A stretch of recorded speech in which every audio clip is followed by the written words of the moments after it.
Morning,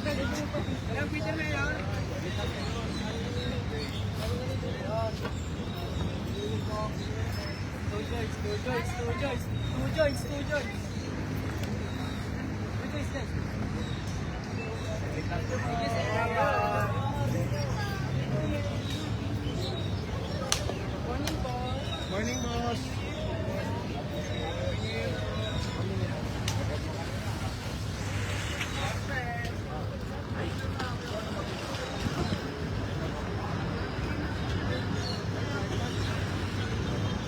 Happy New Year, Yorme! New Year, boss.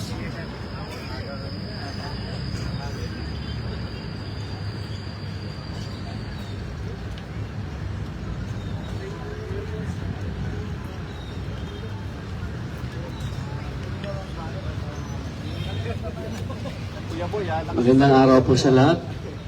Nandito po ngayon sa atin upang tayo ay bigyan ng pangunahing pananalita ang ating pong butihing alkalde ng Luzon ng Maynila, Mayor Francisco Isko Moreno Dumagoso.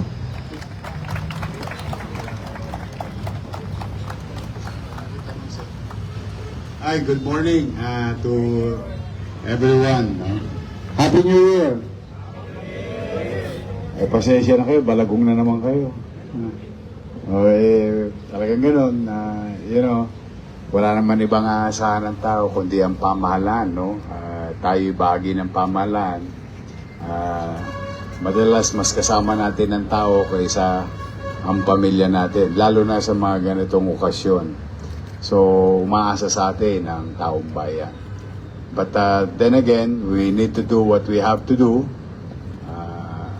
Konting sakripisyo lang dahil bagamat hinanda ko na yung sa ospital at gusto ko makatulong din kayo sa ating mga medical frontliners sa ospital na naka-ready naman na sila, pero malaking bagay ko matutulungan nyo rin sila at natutuwa naman ako, palakpakan natin si Direktor.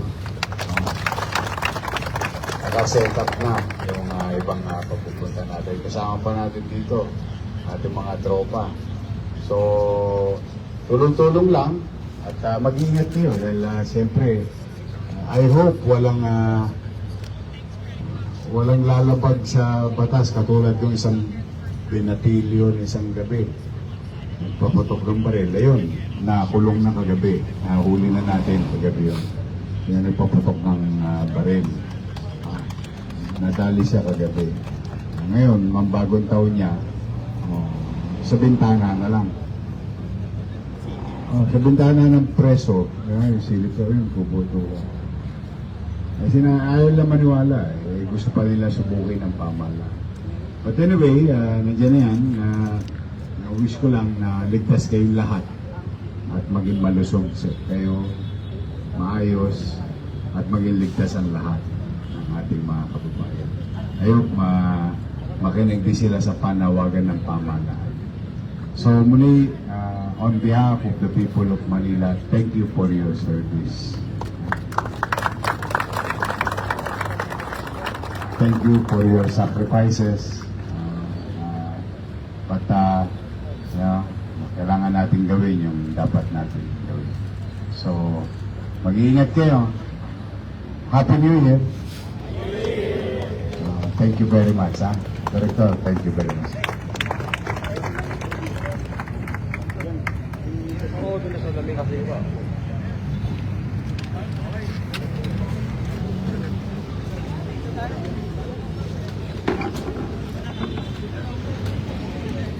Yan, pwede po sa harap.